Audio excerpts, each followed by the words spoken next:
Episode की शुरुआत में बताया जाता है कि ये विशाल भूमि में सूर्य नीचे डूब रहा था। अनगिनत तलवार और भाले जमीन पर पड़े हुए थे। पूरी भूमि पर 3 मिलियन ठंडे मृत शरीर पड़े हुए थे। एमसी बोलता है, फिर आखिर में हम दोनों के रास्ते दोबारा टकरा ही गए। हम एक और बार एक दूसरे के सामने खड़े हुए थे। एमसी बोलता है, उस समय वो सीन बिल्कुल एक एक्शन मूवी जैसा लग रहा था। एमसी वही पल याद करता है जब हसीना ने उसके माता पिता का मजाक उड़ाया था। ये सोचकर एमसी पूरा आग बबूला हो गया था और गुस्से में दांत पीसते मन में बोलता है, मेरे गुस्से में उठाया हर एक कदम मुझे बहुत भारी पड़ सकता है, इसलिए मैं गुस्सा होने की बजाय मैं मुस्कुरा कर बात करूंगा। दोनों ही एक दूसरे के आमने सामने खड़े थे। हसीना बोलती, तुम यहाँ कैसे हो सकते हो? लगा नहीं था हम दोनों की मुलाकात दोबारा इस तरह की जगह पर होगी। बोलता, क्या कोइंसिडेंस? पागल समझ रखा है? सामने पता चल रहा है कि तुम मेरे लिए आई हो। मैं सच बोलूंगा, मैं तभी से ही तुम्हारा सर अपने पैरों के नीचे रोंदना चाहता था। जब से हमने बात करनी शुरू की, हमारे बाल अलग अलग रहे हैं। क्या तुमने इनको कलर कराया है? मुझे ये सुनकर खुशी हुई कि तुमने ये ध्यान दिया। तुम्हें मारने के बाद मेरा सीक्रेट क्वेस्ट पूरा हो गया और मैं बन गई गॉडेस ऑफ लाइफ। और गॉडेस बनते ही मेरे बालों का रंग अचानक बदल गया। पहले एमसी उसकी तरफ देखता है और गहरी सांस लेते बोलता है, तुम गॉडेस ऑफ लाइफ बनी हो हजारों लोगों को मारने के बाद, तो तुम अपनी इस फॉर्म को गॉडेस ऑफ डेथ क्यों नहीं बोलती? मुझे ये पता है। और कितनी मजाकिया बात है ना ये।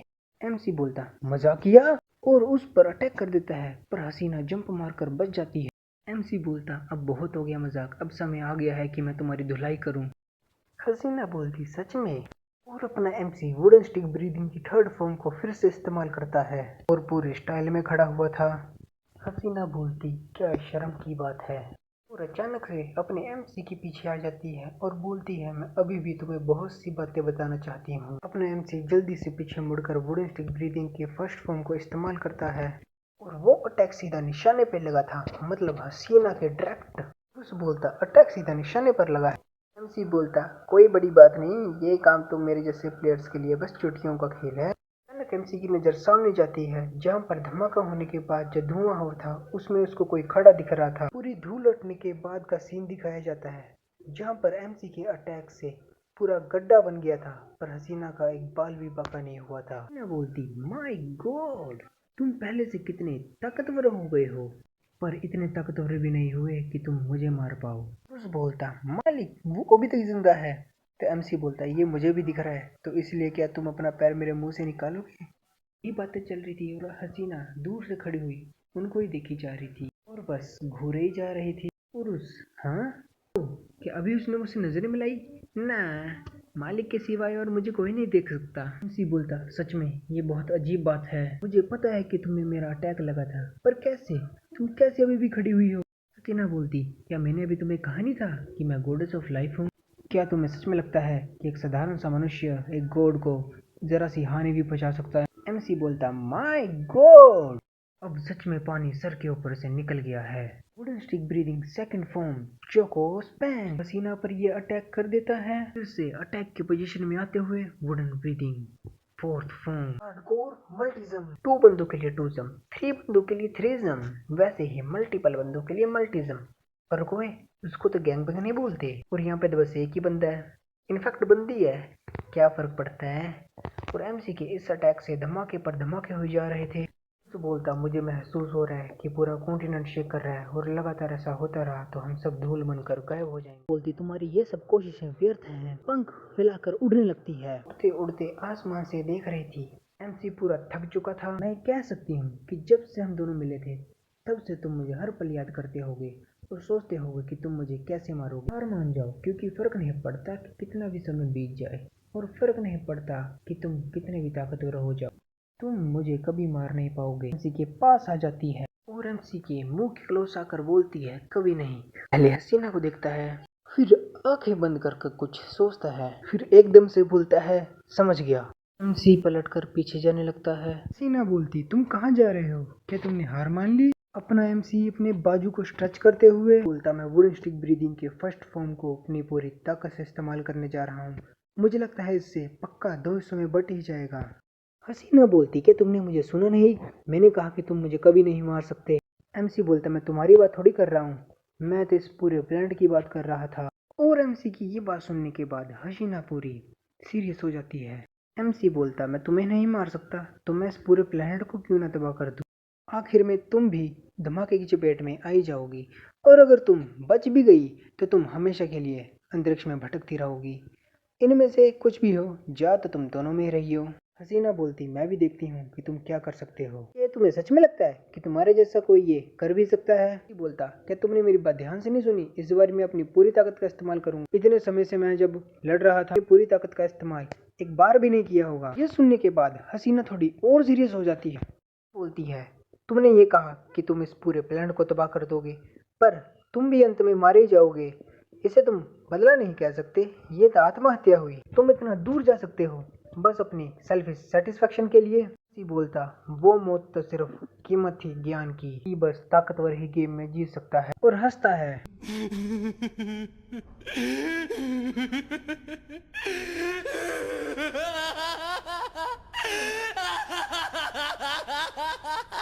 और बोलता कि तुम अब सुनो छोटी बच्ची, क्लास में तुम जैसे बहुत से नमूने होते हैं जिनको बिल्कुल समझ नहीं आता कि चीजें कैसे काम करती है। और अपने अटैक की पोजीशन में आते बोलता, सेटिस्फेक्शन, आत्महत्या। मेरे पास कुछ नहीं है खोने को, और तुम उसका कुछ नहीं बिगाड़ सकती जिसके पास कुछ नहीं है खोने को। पसीना का पानी मतलब पसीना छूट रहा था। बोलती, रुको। देर हो चुकी थी, एमसी अपना अटैक कर चुका था। बोलता, wooden stick breathing first form, गान फार डाउन का अटैक सीधा जमीन पर जाकर लगता है। प्लेनेट की फटना शुरू हो जाती है, वो भी 6 हिस्सों में। एमसी का अटैक ने पूरे पृथ्वी को घेर लिया था। फिर होता है धमाका, प्लेनेट जाता है चमक। प्लेनेट के फटने के रिएक्शन पूरे स्पेस में फैल रहे थे, और वो रिएक्शन धीरे धीरे बढ़ते जा रहे थे। आखिर में प्लेनेट पूरा फट जाता है और उसका उजाला पूरे स्पेस में चारों तरफ फैल जाता है। बारकोड नंबर दिखाए जाते हैं 00111110 और बहुत सारे, जो आपने हैकर वाली मूवीज और वीडियोस में भी देखे होंगे। सीन शिफ्ट होता है एक जगह की तरफ जिसका नाम था virtual reality arcade, virtual reality capsule room. जिसको समझ नहीं आया, मैं उसको बताना चाहता हूँ कि क्रोनो लाइफ एक गेम है, और जो प्लेयर्स के पास उनके खुद के पर्सनल वीआर कंसोल नहीं होते, वो यहाँ पर आके खेलते हैं। अरे यार, ऐसी जगह अपने यहाँ पर क्यों नहीं होती यार? मतलब होती तो है पर इतनी बढ़िया नहीं होती। वीआर तो बिल्कुल नहीं होता उनमें। दिखाया जाता है एक बंदा जो कि सो रहा था, खुल जाती है नींद किसी के बातें करने से। प्लेयर्स बातें करते, मुझे अपने आप ही गेम से निकाल दिया गया। और वो तुमको पता ही ऐसा क्यों हुआ? क्योंकि अपने एमसी ने पूरी गेम की बजा दी थी, और ऐसा तो होना ही था। फिर प्लेयर्स को थोड़ी पता कि क्या हुआ था। कोई बंदा बोलता कि क्या हुआ, और कोई बोलता मैं बॉस से लड़ रहा था और मुझे बीच में ही किसी ने लॉग आउट कर दिया। सारा शक उस काउंटर वाले बंदे की तरफ जा रहा था, और शायद वो कैशियर बॉय था। सारे उसको बोलते, ओए मिस्टर, क्या चल रहा है? तुमने क्या पावर कट कर दिया कुछ? और ये क्या तरीका है तुम्हारा बिजनेस चलाने का? काउंटर बॉय बोलता, कृपया सभी शांत हो जाए, मैंने कुछ नहीं किया। उसका मतलब है कि क्रोनो लाइफ का सर्वर डाउन है। पर अचानक उन्होंने ये क्यों किया? पोस्ट थी एक नोटिस जिसमें लिखा था, माफ़ करें, हमें किसी इमरजेंसी के कारण अपना सर्वर डाउन करना पड़ा है। हम माफ़ी चाहते हैं कि आपको अपने गेम प्ले के बीच में रुकना पड़ा। रो रही थी, बोलती, नहीं ऐसा नहीं हो सकता, इसका सर्वर सच में डाउन है। सभी में से एक बंदा अभी भी गेम में था, और वो था अपना एमसी। और हो भी कौन सकता है? फिर से बारकोड नंबर दिखाए जाते हैं, सिस्टम पे नोटिफिकेशन आती है, मेन सिस्टम एक्टिवेट हो चुका है, तैयार हो क्रोनो लाइफ के वर्जन 1.7 के लिए। Scanning all the users online, number of user online is 1, only 1।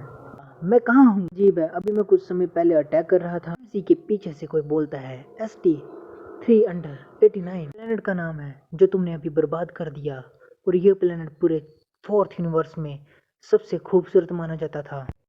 तुमने ये क्यों किया? वो प्लेनेट मेरी माँ की फेवरेट जगह थी। एमसी पीछे मुड़कर देखता है, ओए अब तू कौन है? वो बंदा बोलता, मैं। पहले चुप रहता है, स्माइल देते बोलता है कि अपुनी भगवान है। ये बात सुनने के बाद पहले तो चुप रहता है, सांस को छोड़ मतलब सांस छोड़ते बोलता है, हैं मुझे फर्क नहीं पड़ता कि तू कौन है और क्या है, बस तू मुझे ये बता कि तूने यहाँ पे कोई काली बाल वाली बंदी को देखा? हसीना की बात कर रहा है ये। बोलता, ना, यहाँ बस मैं और तुम हो। एमसी बोलता, बस हम? फिर डिंग करके नोटिफिकेशन आती, करंट यूजर्स ओनली 1। वो पीले बाल वाला बंदा जो खुद को गुड मानता है, वो कहता, तुम ऐसे एक्टिंग क्यों कर रहे हो कि जैसे तुम्हें कुछ पता ही नहीं? भाई वो तुम ही थे जिसने सभी को मार दिया। तुम सोचो एक बार, कौन इतने बड़े उस धमाके से बच सकता है। तुमने हर उस तरह की प्रजाति को मार दिया जो इस प्लेनेट पे रहा करती थी, और अपना एमसी उसकी बातों को पूरा इग्नोर मारता, बस खुद में ही बड़ा खुश दिख रहा है। गुड बी लाइक हैं, जरा हमारी बात तो सुनो। और अपना एमसी इतना खुश था कि गला फाड़ फाड़ के हंसी जा रहा था।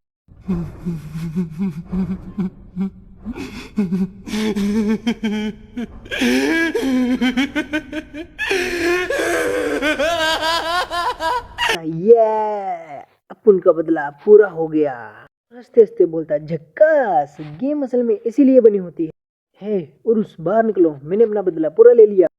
पर एमसी की वुडन स्टिक में कोई भी हरकत नहीं दिखती। एमसी बोलता, हे उरुस, क्या कर रहे हो, मुट्ठी तो नहीं मार रहे, बाहर निकलो।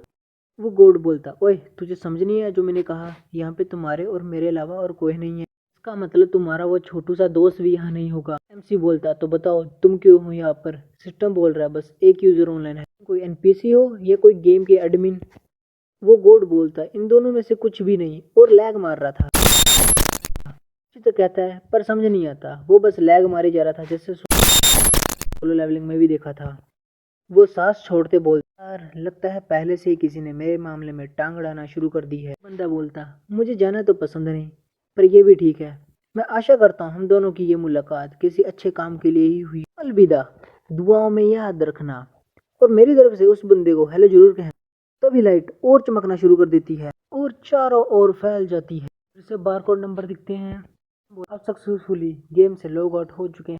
फिर से वो गेम आर्केड का दिखाया जाता है, एमसी का कैप्सूल दिखाया जाता है जो कि खुल रहा था, पूरा खुल जाता है। मैं हैरान हूँ उन बंदों ने मुझे ये क्यों दिखाया, और उसका उस बंदे से क्या मतलब था। और आगे ही गैंगस्टर टाइप बंदा बैठा हुआ था जिसके दोनों तरफ मुस्टंडे खड़े थे। वो गैंगस्टर जैसा बंदा एमसी को देखता है और अपनी जगह से उठकर एमसी की ओर आगे बढ़ते बोलता है, तो नाम जियोली। लगता है कि अपने एमसी का नाम है। तो फाइनली अपने एमसी का नाम पता चल चुका है। बेचारे को इतने समय से एमसी एमसी बोल रहे थे, कुछ गलत सुनने में लगता था, पर अपने एमसी का पूरा नाम है जी यू ली। हाँ, पर मैं तो इसे लियो बोलूँगा या एमसी ही बुलाऊँगा। तो वो बंदा अपनी बात पूरी करते बोलता है, नाम जियो ली, उम्र 21 साल, और क्रोनो लाइफ गेम को पिछले 3 महीने से खेल रहे हो। का वेपन है वुडन स्टिक जो 99 बार रीइंफोर्स हो चुकी है। वो तुम ही हो ना। वो अपना लियो मन में बोलता, मेरे ख्याल से वो गोड वाला बंदा इसी के बारे में बात कर रहा था, और बोलता है, हाँ हाँ मैं ही हूँ वो। और तुम कौन हो? मैं उतारते बोलता है, वो हूँ जो तुमसे तुम्हारी वुडन स्टिक को जुदा करने आया है। तो अपना लियो बोलता, मेरा नाम जियो ली और मैं 21 साल का हूँ। मैं एक मामूली सा कॉलेज स्टूडेंट हूँ जिसको क्रोनो लाइफ गेम खेलना बहुत ज़्यादा पसंद है। मैं ये सच बोलूँगा कि मैं गेम में कोई पुराना या प्रो प्लेयर नहीं, मैं नया न्यू प्लेयर था। पर अंत में मैं 99 बार से ज़्यादा वुडन स्टिक को रीइंफोर्स कर लेता हूँ, जिसका इस्तेमाल मैंने उन सभी को मारने में किया जो मुझे अपने से नीचा समझते थे। और उस लिस्ट में उस हसीना का नाम भी आता है। पता नहीं कोई पीले बाल वाला बंदा कहाँ से आता है जो खुद को भगवान बोल रहा था, और साला कुछ बिना समझाए ही गायब हो गया। सीन शिफ्ट होता है रियल वर्ल्ड में, रेस्टोरेंट पे जिसका नाम होता है घर जैसा ग्रामा का सूप। खाया जाता है एक सूप, और वो गैंगस्टर वाला बंदा सुरुड़ सुरुड़ करके सूप पी रहा है, और लियो को बोलता है, क्या हुआ तुम नहीं पियोगे? जो बूढ़ी औरत इस जगह को चलाती है वो इस सूप को बनाती है, और क्या बनाती है, मज़ा ही आता है। तो कांपते कांपते बोलता है, हाँ ज़रूर, और अपने मन में सोचता है कि मैं सिचुएशन से बाहर कैसे निकल। वाला बंदा बोलता, मैं जब अंदर से टूट चुका था, अपनी ज़िंदगी से हार चुका था, मैं यहाँ पे हर रोज़ आया करता था। मेरे ख्याल से ये 15 साल पहले की बात है। हाँ, मैंने यहाँ आना शुरू किया था तब से जब मैंने पहली बार क्रोनो लाइफ गेम की कंपनी को बनाया था, और वो अपनी डेवलप पहले स्टेज पे थी।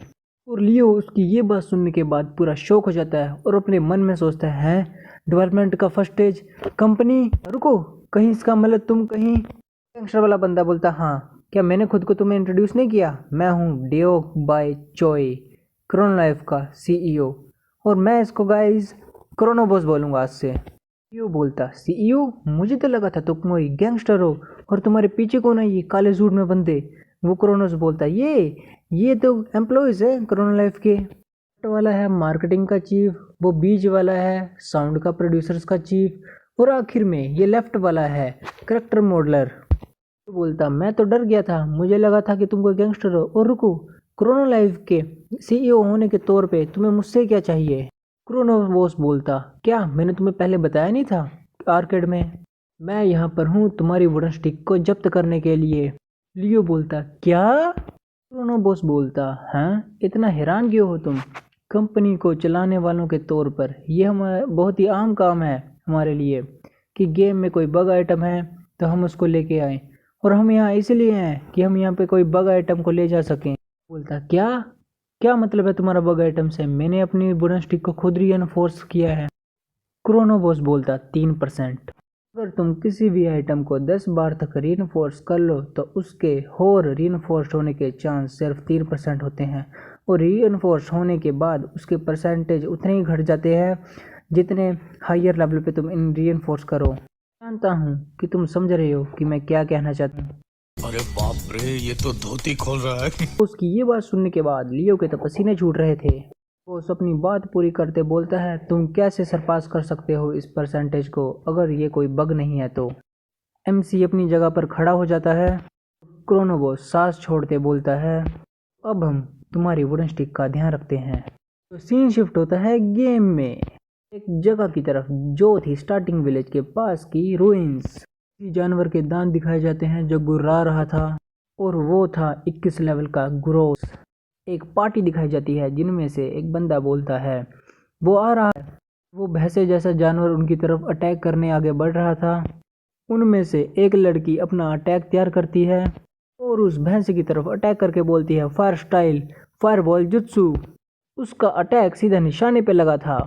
वो प्राणी चीखना शुरू कर देता है, और वो चीख गुस्से की थी या रोने की वो पता नहीं। उनमें से एक लोंडा बोलता बहुत अच्छे, तीर सीधा निशाने पर लगा है, अब बस हमको एक अटैक करने की जरूरत है। तभी उनके पीछे से किसी पिंक वाल वाली लड़की के चिल्लाने की आवाज आती है जो कि उन्हीं की पार्टी की मेंबर थी, और मैं अब इसे इसको पिंकी बोलूंगा। तो वो पिंकी अभी ये क्या कर रही है? ओ समझ गया, लगता है सुपर सेन में जाने की कोशिश कर रही है।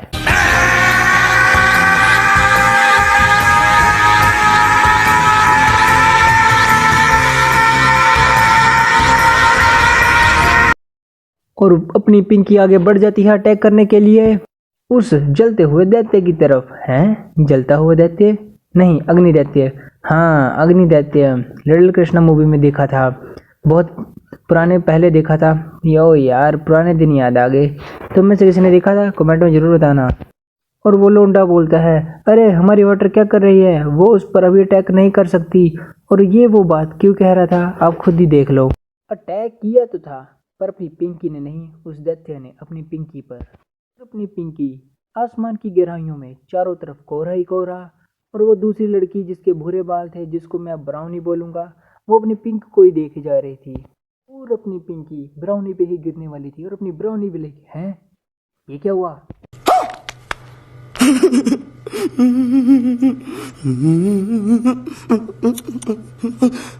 और अपनी पिंकी ब्राउनी पे आकर गिर ही जाती है। वो दोनों लोंडे आपस में लगे हुए थे। उनमें से एक लोंडा बोलता हमारी जादूगरनी बेहोश हो चुकी है। दूसरा बोलता क्या तुम मजाक कर रहे हैं? बोलता नहीं, बस खुद गए गुरु।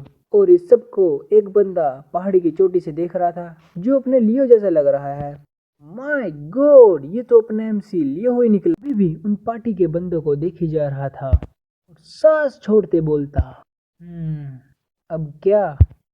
फिर हमको दिखाया जाता है गोलू मोलू सा बीस्ट जो तंगड़ी कबाब खा रहा था, वो भी मस्त तेल में फ्राई करके। और वो पता नहीं अपने उरुस जैसे क्यों लग रहा था, पर ये उरुस कैसे हो सकता है? वो तो अपनी एमसी की वुडन स्टिक में रहता है, और अपनी एमसी की वुडन स्टिक तो कोरोना लाइफ वाले ले गए थे। माय गॉड, ये तो अपना उरुस निकला जो बोल रहा था। हैं, क्या मतलब है तुम्हारा? और ये क्या, एमसी की वुडन स्टिक भी उसके साइड में पड़ी हुई है? हैं, पर ये हुआ कैसे? यो कुछ सोचता है और अपनी वुडन स्टिक को पकड़ता है और उसको घूरते ही जा रहा था। वहीं से शीन जाता है फ्लैशबैक में उसी दादी के सूप की दुकान पर, जहां क्रोनोबॉस अपने लियो को बोलता है अब हम तुम्हारे वुडन स्टिक का ध्यान रखेंगे। लियो पूरी टेंशन में दिख रहा था। क्रोनोबॉस बोलता हाँ, और ये वो काम है जो मुझसे कंपनी करवाना चाहती है, पर मैं ऐसा नहीं सोचता। लियो हाँ?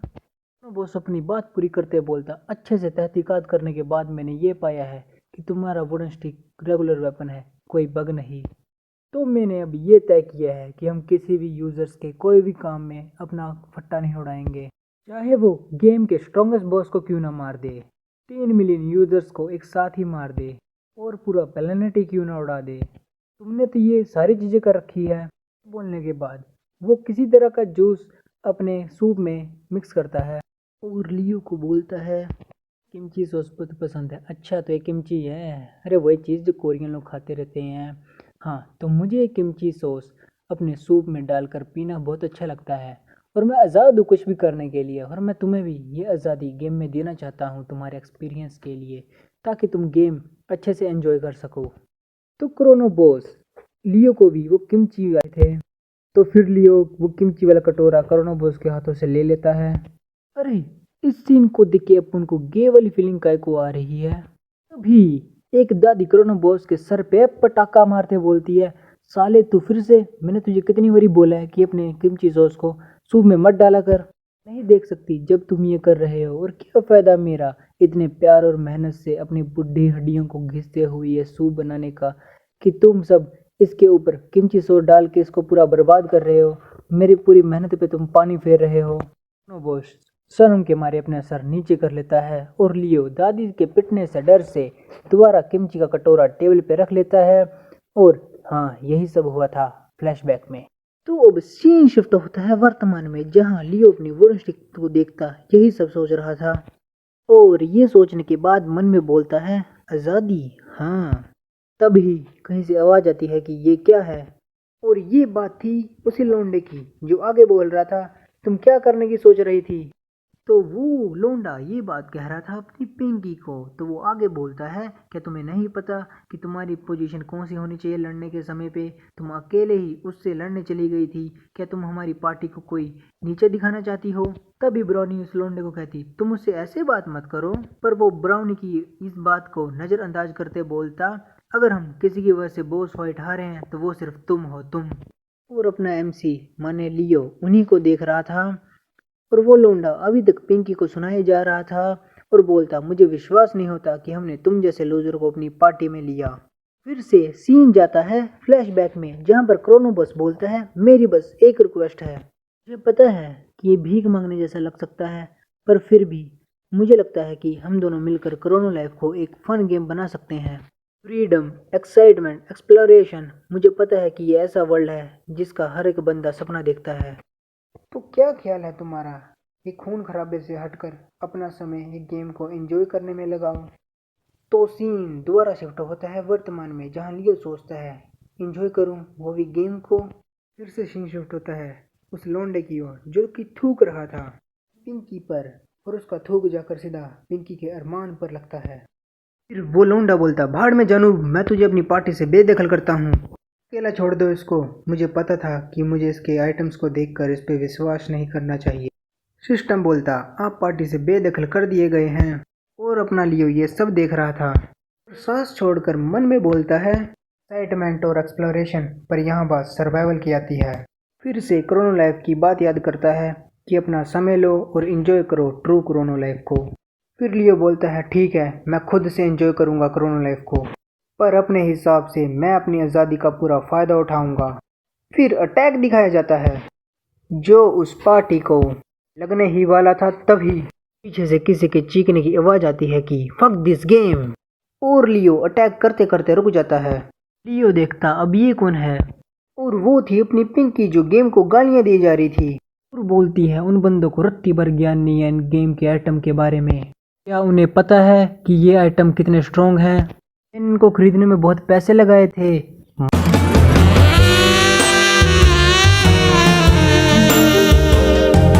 माय गॉड, क्या लग रही है, ये तो बिल्कुल परी है, परी बिल्कुल अप्सरा, और रोते हुए तो और भी क्यूट लग रही है। हाँ, अब मैंने फैसला कर लिया है। सुनो तुम लोग, आपसे अपन की बंदी है, इस पे तुम आँख उठा के मत देख लेना, और रेडर बाबू तुमको तो मैं पहले बोलूँगा, गलती से देख लिया ना गोली से उड़ा दूंगा। मरना है क्या? मरना तेरे को डर नहीं लगता? पेपर के ऊपर लिखूंगा गोली, फिर उसकी बनाऊंगा मैं फोल्ड करके नली, फिर उसमें जोर से फूंक मार के उड़ा दूंगा तुम सबको, इसलिए याद रखना, देख मत लेना कभी गलती से इसकी तरफ। हम अभी कहानी के ऊपर आ जाते हैं खतरनाक बोरनी के बाद, जिसको आप सबको याद रखनी ही पड़ेगी। तो अपना लियो बोलता है, ये सब अपने को इतना देखेला क्यों लग रहा है? ओ याद नहीं आया, यही सब तो अपने एमसी के साथ बिल्कुल सेम टू सेम हुआ था। लियो, हाँ। फिर से वो सीन दिखाया जाता है जिसमें अपना एमसी गेम को गालियां दे रहा था, और वो सीन जिसमें वो बोलता है कुछ नहीं पता इन बंदों को गेम्स के आइटम के बारे में। और सीन फिर से प्रेजेंट में आता है जहाँ पे लियो अपने मन में बोलता है उस बात को काफ़ी समय हो गया है। फिर सीन शिफ्ट होता है पिंकी की तरफ, जो बोलती है उन बंदों की मुझे कोई ज़रूरत नहीं, आज के बाद मैं कभी किसी पार्टी में ज्वाइन नहीं करूँगी, आ रही हूँ केले खेती करने।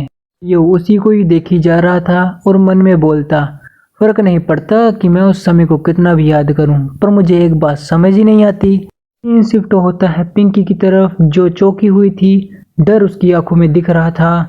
सामने से किसी के गुर्राने की आवाज आ रही थी, वो था वही दैत्य। माय गॉड, ये तो एक नहीं अनेक हैं, लगता है पहले वाला अपना पूरा खानदान बुला लाया है। पिंकी को पूरा सदमा ही आ गया हो, सारे दैत्य चीखते हैं, पिंकी पर हमला कर देते हैं। सब पिंकी की ओर बढ़ रहे थे। पिंकी डर के मारे अपनी आंखें बंद कर लेती है और यहाँ पे एंट्री होती है अपने एमसी की, मतलब लियो की, जो मन में बोल रहा था मुझे पता नहीं कि मैंने ये क्यों किया। यार वुडन स्टिक ब्रीदिंग बोलने में मुझे बहुत आलस आती है, इसलिए मैं इसका नाम चेंज कर रहा हूँ। आज से इसका नाम है चोको ब्रीदिंग। हाँ, तो लियो बोलता है चोको ब्रीदिंग थर्ड फॉर्म, कम शॉट अपर कट। और हमेशा की तरह वो अटैक भी बहुत ज़्यादा भयानक था। लियो पूरा स्टाइल मारकर खड़ा हुआ था, पिंकी पूरी डरी हुई थी। फिर एक आंख खोल कर देखती है कि वो देखती है अपने लियो को, और इस पॉइंट पे लियो सच में किसी फेरी टेल से निकला नाइट लग रहा था। बस बात यह थी कि नाइट होते हैं कवचधारी तलवारबाज, और अपना लियो है कच्छाधारी लड़कीबाज, मतलब लकड़ीबाज। लियो अपने मन में बोलता, क्या ये मुझे अपने जैसी लगी या मुझे स्पर्धे आ गई? नहीं, इनमें से कुछ भी नहीं। मैंने अभी ये सोचा है कि मैंने ये किया क्योंकि मुझे ये मज़ेदार लगा। ओ यार कितनी क्यूट लग रही है सच में। हाँ, मैंने डिसाइड कर लिया है कि अब से मैं हूँ इस मांगा का एमसी, फिर ये बंदी हो जाएगी हमेशा के लिए मेरी।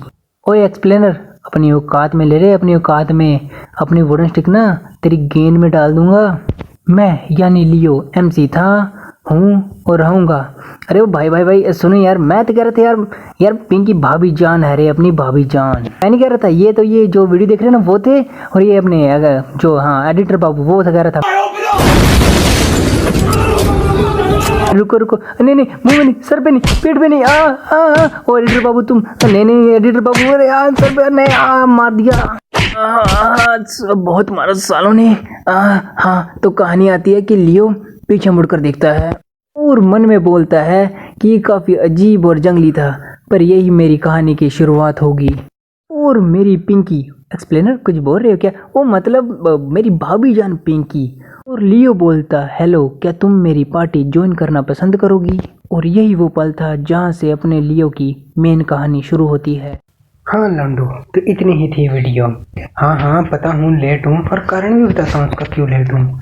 क्या है ना कि मैंने वेडनेसडे को अपने एडिटर से पूछा, भाई अगले एपिसोड की रिकॉर्डिंग कब भेजूँ? तो उसने बोला भाई टाइम नहीं मिल रहा मुझे अभी एडिटिंग करने का। तो यह एपिसोड भी मैंने खुद ही एडिट किया बड़ी मेहनत से, और पहले पता नहीं मैंने कितने ऐप में कर लिया। मैंने पहले एक ऐप में स्टार्ट की, डिलीट हो रहा क्योंकि उसमें हो नहीं रही थी। फिर एंड में मैंने मिस्टर जायंट एनिमे हैं, उनकी मैं वीडियो देखता हूँ, उन पे कमेंट से पूछा कि आप कौन सा ऐप इस्तेमाल करते हो। फिर उन्होंने जो ऐप बताया उसमें मैंने एडिटिंग करके ये वीडियो बना रहा हूँ। तो बताओ और कैसी लगी आपको वीडियो? बढ़िया लगी तो इसको लाइक ज़रूर करना। अगली बार मैं कोशिश करूँगा कि मैं 2 वीडियो लेके आऊँ। मैं तो एक सोच रहा हूँ, जो पहला और दूसरा एपिसोड है उन दोनों का मैं उन दोनों को मैं दोबारा से वॉइस ओवर करूँगा और उसको अपलोड करूँगा, और इसका अगला एपिसोड लेके आऊँगा। तो 2 वीडियो आएगी, और लेट आएगी क्योंकि भाई टाइम लगता है एडिटिंग करने को। तो हाँ, तो इसको मैनेज कर लेना। तो मित्रों ठीक है, मिलते हैं अगले एपिसोड में, तब तक के लिए बाय।